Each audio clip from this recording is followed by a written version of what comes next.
P.E.I.'s election was historic, but perhaps not in the way many were expecting. Islanders responded by granting us a record number of seats, by far the most seats ever won by a Green Party in Canada.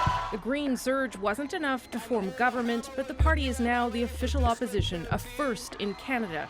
And with a progressive Conservative victory, P.E.I. is just the latest province in recent months to flip to blue. Well, ladies and gentlemen, I guess all I can say is welcome to a new day in Prince Edward Island. Islanders wanted change, but its political leaders campaigned differently until the very end. We need more hugging in politics. So what does all this mean for the Green Party federally? And what should we make of yet another province voting out its Liberal government? It's Thursday, and At Issue is here to answer those questions and more. Andrew Coyne is in Toronto tonight. Althea Raj also there in Toronto. And CBC's poll analyst, Eric Grenier, is here in Ottawa. All right, let's start with sort of the big picture, Andrew, and that changing political landscape. We talked about it a little bit last week because it was Alberta. Now it's PEI. Where is the advantage for a federal party in that? Is there one, or are there risks and dangers in those changes too? Well, the clearest winner obviously is the Green Party. Yes, they didn't win the election, as some polls showed they might, but they've made a historic breakthrough to be official opposition, to have 8 seats, to have won 30% of the vote. What that does, I think, it's no guarantee, but what it potentially does for the federal Green Party is make people look at them in a different way, that it doesn't, I think the knock or the reason why people might not give them a look who might otherwise be sympathetic to them is, well, you can't ever get elected, you're just a protest party. And now they can say to people, well, no, actually, we can get people elected. We are more of a serious party, of a real party.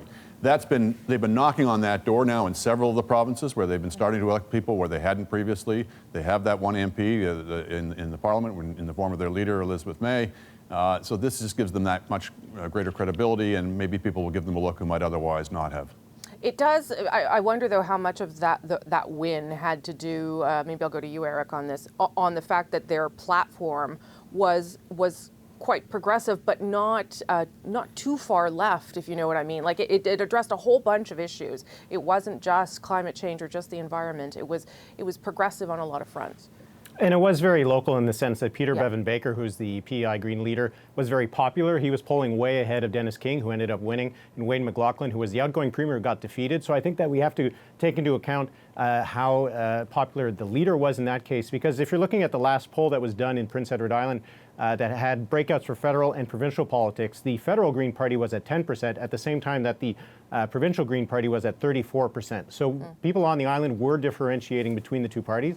And I think that for the P.E.I. Greens, what played in their favor was, yes, that they had a very popular leader, but that he was offering something different, that in that province that had only ever been governed by Liberals and Tories, that he was another option, a third way to go. And I think for a lot of voters, that was an appealing option. But certainly we shouldn't separate the local factors that contributed to that Green surge. But we're seeing the Greens up pretty much across the country, so I don't think that's a coincidence. Does that put sort of a new or added pressure on Elizabeth May to do more than she has done in past elections, Althea? Well, to be fair to Elizabeth May and the Green Party federally, I mean, their platform in past elections has not just only been about the environment. And the last campaign, she did try to get some pretty well-known star candidate. I mean, the former weather person from CBC was running as a Green Party candidate in the last election, in 2015. And there was a lot of momentum. There was another CBC morning show host who was running in Victoria.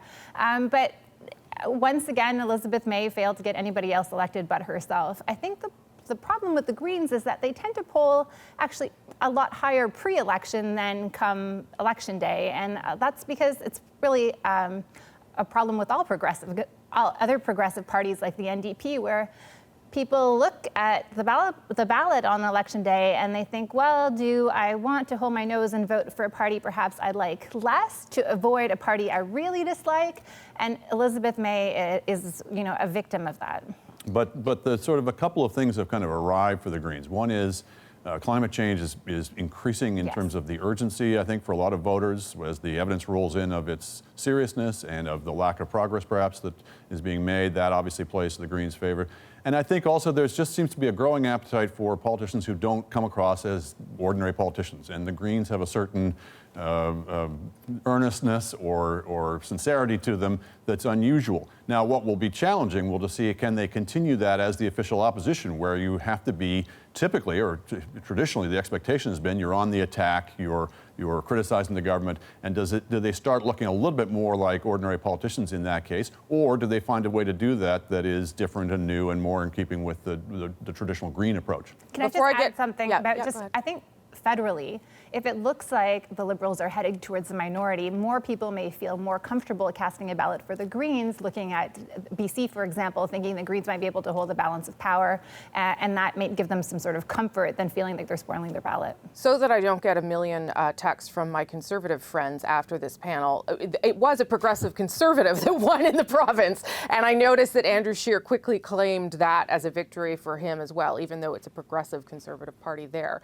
And we've talked a lot about how all these provinces going blue affects the Prime Minister and the Liberal government. But Eric, what does it do for Andrew Scheer? Good things, bad things? How does it shore up support amongst Canadians, or does it? Well, I mean, it does give his party's brand another win, but the P.E.I. PCs are not necessarily a very right-wing party. No. And when you look at the actual results in the election, their vote actually went down from the last election. So it isn't that there was a surge in support for a Conservative party. There was actually just because the Greens had eaten into the Liberal vote so much that the PCs were able to move ahead. And when you look at the way that Dennis King, who is the PC leader, there seems to be approaching things, he's not going to be in the mold of a Doug Ford or a Jason Kenney. He's already talking about trying to collaborate and cooperate with the federal government, and he does need to, because in a minority legislature, he needs the support of Liberals and Greens to get anything done. So he can't be one of the Conservative so-called resistance premiers that are starting to pop up across the country. He's probably not as powerful, too, in terms of population and the economy and all those things. But also, if you look at his platform, most of it could be cheerfully implemented by a Liberal, NDP, or Green party. I mean, with I think there's a couple of tax cuts, but the rest of it is very progressive, liberal, left, whatever term you want to use. And as Eric mentioned, he's not going to be taking a tough stand against the carbon tax. He's talked about a made-in P.E.I. solution, whatever that happens to mean, but it doesn't sound like he's spoiling for a fight. But it does give them a boost of some kind, does it not? The blue team, it does give them hope in a different way, Althea? Yeah, absolutely. I mean, it's not just that you have premiers like Jason Kenney and Doug Ford who have actually talked about openly campaigning against Justin Trudeau's Liberals, but you also now have a number of Conservative wins very recently close to a federal election. So those ground game teams are already in place. You can quickly reassemble those former provincial campaigns, and that really does help across the country, whether that's Alberta or in places like Atlantic Canada, where the Liberals are quite vulnerable. But the broader message of the whole thing, it seems to me, not just this election, but a bunch of recent elections, is change. I'm not saying this versus any particular incumbent, but people are willing to take a look at parties they wouldn't have previously been willing to look at. They're willing to throw out governments after one term, when previously that would have been less likely. They're willing to vote for third and fourth parties, where previously two-party politics was very much the norm. So a lot of the sort of traditional moorings have kind of come loose, and people are much more sort of free agents when it comes to their vote. And that, Eric, makes your job harder, but it makes things harder to understand and predict and know where things are going. Yeah, absolutely. So we need to be ready for that kind of thing. And when people are looking for different options, we're seeing that there are more options now on the table. And if you're a voter who is sick of politics, the way that it's done, but you're angry about it, then there's these populist parties that are starting to pop up. And if you're instead tired of it and you just want people to get along, then you do have a party like the Green Party. And I think that's where they have an opportunity.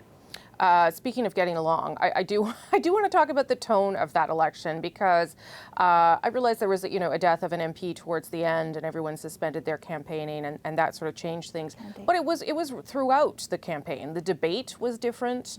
The response on election night was different. We saw the PC leader and the Green leader hugging the next day. I mean, sure, it's Islanders, and they are very lovely people, and they're very friendly.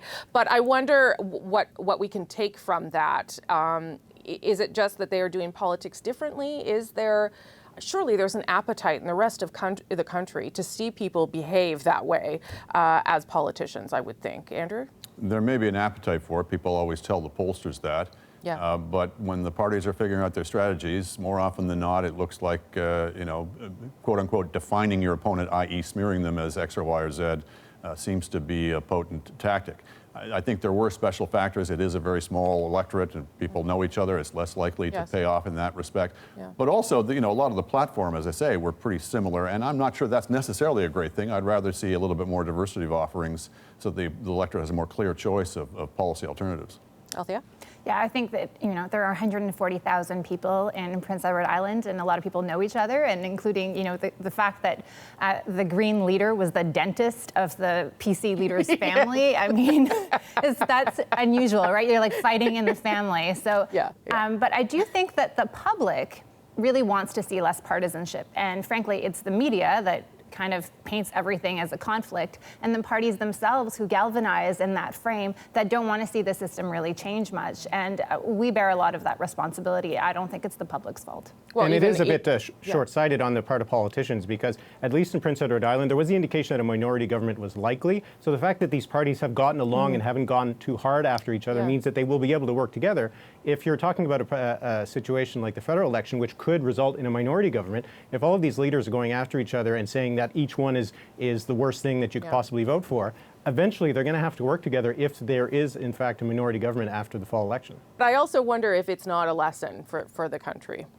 Andrew, is that me being naive again? But No, it would be great. I think we do have to think about the incentives within our political system. When so much of it is about turnout, for example, then a lot of it is a payoff to depressing the other guy's turnout and ginning up your turnout by getting everybody really mad about the terrible things those other guys are promising to do. So if we really want to have a more cooperative, collaborative politics, I do think we have to start looking at the incentives built into our system that reward more vituperative, more attack-type politics, and maybe try and change those incentives. Okay, I gotta go. Thanks, everybody. Appreciate it. Before we go, though, be sure to subscribe to At Issue, the podcast, for extra content. This week, we're talking about why political leaders like Jagmeet Singh this week are sharing their stories ahead of election campaigns. Look for it on iTunes, any major podcast app, our website, cbcnews.ca/thenational.